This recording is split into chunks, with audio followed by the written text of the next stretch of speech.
I find this to be an interesting problem too, that your plan just ends up being wrong all the time.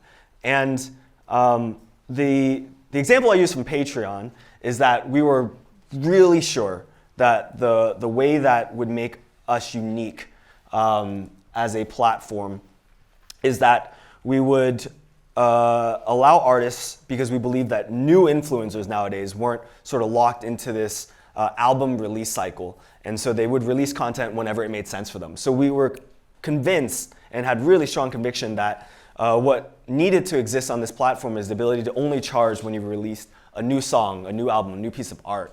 And so that was the crux of like our value proposition with Patreon. And it turns out, like, you know, after we launched, even though that's how we launched, artists cared much more about a stable revenue stream where they would have consistent money come in every month, and so they could actually think about planning for their finances in a career, which makes a lot of sense. But this sort of situation, I find, yeah, eventually we had like 95% of artists just doing sort of a monthly payment plan instead of per song or per work. And I found in just talking to a lot of different folks that this seems to always happen too. So I was back in, I don't know what this was, 2010, I guess, working at this incubator called Dogpatch Labs. And this was the same incubator where across the table, both Kevin Systrom, who I think is going to be doing the last talk in this series, was working and building out Instagram, but actually at the time still using all the Bourbon branding and stuff, because that was the first company that they had been working on. And so I remember I was like curious about all the other groups working around me, so I got set up on Instagram with Mike, Kevin's co-founder, and then I asked Kevin, like, what do you? I'm curious, you know, what's your plan? What are you thinking about with this company? And at the time,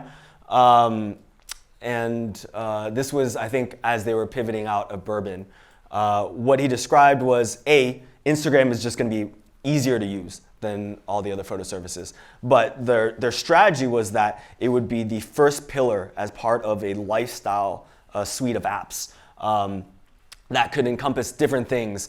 And so, you know, this one was about sharing images, your life. They could have a location-oriented one down the road. And it turns out that Instagram was compelling enough where none of that other planning had to materialize at all for them. And then they went on from there. Same thing happened with, similar thing where early on I had met Ben Silverman, who is the founder of Pinterest, and we were doing a few strategy sessions, because this was before he had launched Pinterest, on just things that we were building. We were both trying to come up with startup things at that time. And the original demo that he showed me that prior to Pinterest was actually a mobile app that allowed you to sort of group different fashion together and then eventually like purchase different clothes and things like that. And so Ben is an amazing strategic thinker based on the experience of my conversations with him in the past. But the point of all this is, like, I think you just get going. If you allow every single time that you're proven wrong on the planning that you have laid out, you're almost guaranteed to run into this. And so if you can develop the mentality that it's not a big deal and that you have conviction on some core principle of what you're working on, it's okay for your plan to be absolutely wrong. It also helps in these cases that I think the folks found success afterwards. But even in the case where you have to pivot or do something different, I think just being comfortable with the fact that more likely than not you can't anticipate like the mentality of groups of people is what everyone ends up facing, regardless of how successful they are down the road.